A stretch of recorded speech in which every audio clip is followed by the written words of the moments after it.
अस्सलाम वालेकुम एवरीवन। आज की इस वीडियो में हम देखेंगे इंटरनल असेसमेंट क्या होती है। इंटरनल असेसमेंट में हम फॉर्मेटिव और समेटिव इवैल्यूएशन को डिस्कस करते हैं। अगर हम इसकी मीनिंग और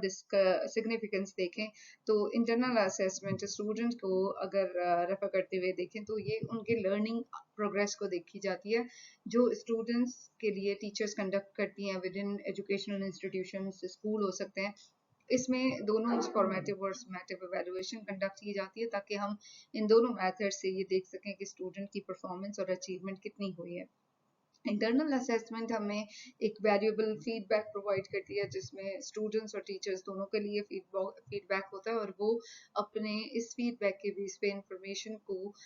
जो इंस्ट्रक्शनल डिसीजंस हैं वो ले सकते हैं कि हमें किस तरह से अपनी इंस्ट्रक्शन डिज़ाइन करनी है, स्टूडेंट्स को कैसे फर्दर इम्प्रूवमेंट के लिए फैसिलिटेट करना है और पूरे टीचिंग लर्निंग प्रोसेस को हम किस तरह से बेहतर कर सकते हैं।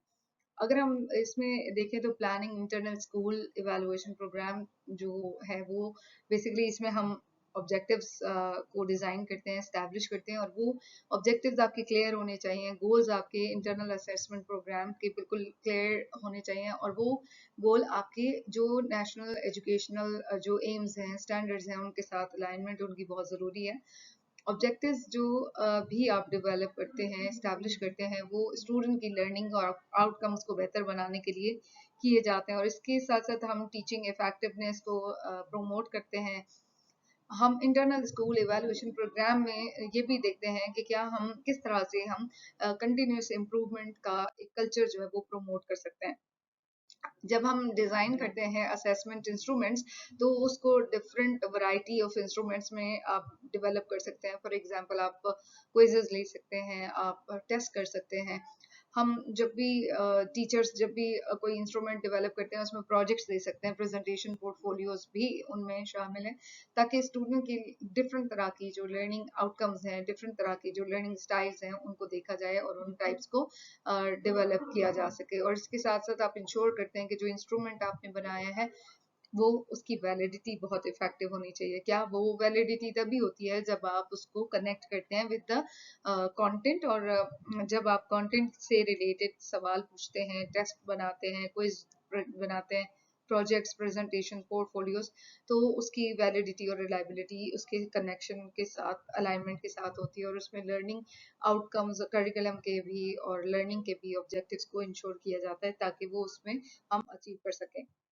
इसके साथ-साथ आप जब जब भी फॉर्मेटिव समेटिव इवैल्यूएशन कंडक्ट करें, इंटरनल इवैल्यूएशन, तो उसके लिए प्रॉपर आपके पास रिसोर्सेज होने चाहिए, time resources, material resources, financial resources, human resources, उन सारी चीज़ों को इंश्योर करें कि वो आप इंटरनल असेसमेंट प्रोग्राम में ज़रूर इम्प्लीमेंट करें और उनकी इंश्योरिटी होनी चाहिए कि वो आपके पास मौजूद हैं।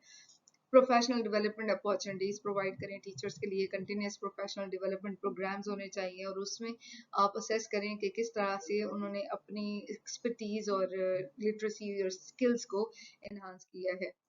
हम डाटा कलेक्शन और एनालिसिस पे अगर देखें तो इस आप ऐसे प्रोसीजर कोड इस्टेब्लिश करें जिसमें आप जो टेस्ट हैं, क्विजेज हैं, जो भी आपके डाटा है उसको कलेक्ट करके आप उसको एनालाइज करें।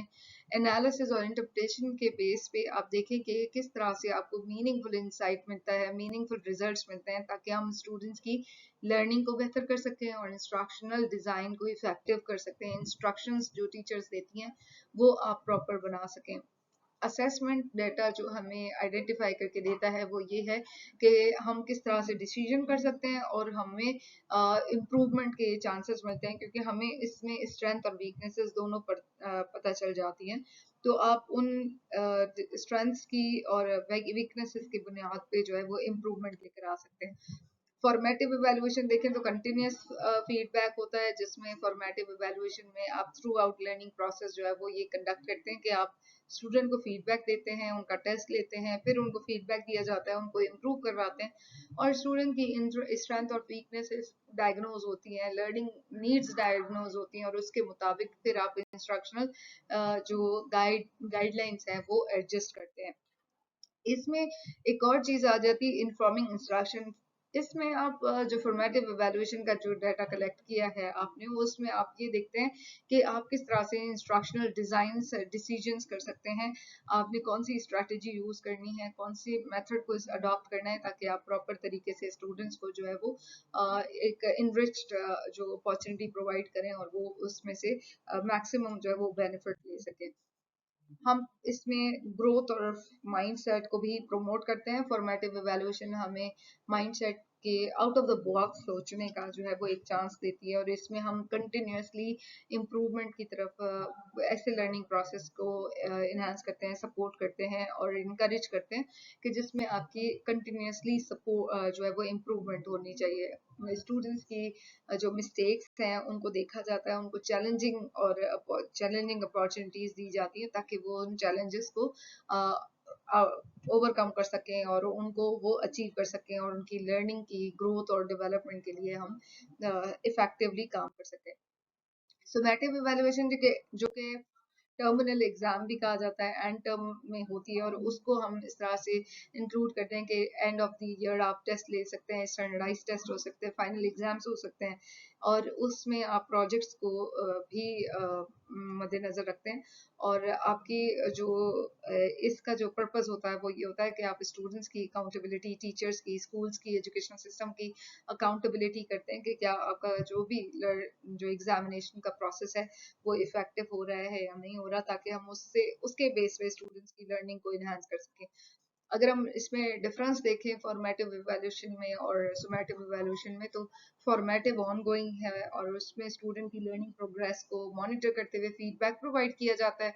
और इंस्ट्रक्शनल जो डिजाइन्स हैं उनके उनसे रिलेटेड डिसीजंस लिए जाते हैं कि स्टूडेंट्स की लर्निंग को और कैसे बेहतर किया जा सकता है। और सुमेटिव ऑन द अदर हैंड अगर हम देखें तो ओवरऑल अचीवमेंट है, मास्टरी है किसी भी कंटेंट की, स्टूडेंट ने अचीव की है या नहीं की, and of the learning period. तो इस तरह से आप इनका डिफरेंस देख सकते हैं। इसमें टाइमिंग का ये होता है कि फॉर्मेटिव इवैल्यूएशन कंटिन्यूअस होती है, थ्रू आउट लर्निंग प्रोसेस को चेक किया जाता है, उसको देखा जाता है और उस पर फीडबैक दिया जाता है। Summative evaluation at the end of the learning period होता है और उसमें कंक्लूजन प्रोवाइड किया जाता है, डिसीजन लिया जाता है कि ये स्टूडेंट फर्दर इम्प्रूव कर सकता है, प्रोमोट हो सकता है, डिमोट हो सकता है, on the basis of summative evaluation ये सारे डिसीजंस लिए जाते हैं। इसका फोकस ये है कि फॉर्मेटिव इवैल्यूएशन में आप स्टूडेंट के लर्निंग आउटकम्स को फोकस करते हैं और उनको इंस्ट्रक्शंस में चेंजेस और मॉडिफिकेशन लेकर आते हैं, और समेटिव इवैल्यूएशन में आप फाइनल आउटकम्स को और जजमेंट पे बेस करते हैं कि आप जजमेंट इस पे बनाते हैं कि स्टूडेंट की जो अचीवमेंट है वो किस तरह से और किस तरह से इफेक्टिव बनाई जा सकती है। Thank you so much for watching this video.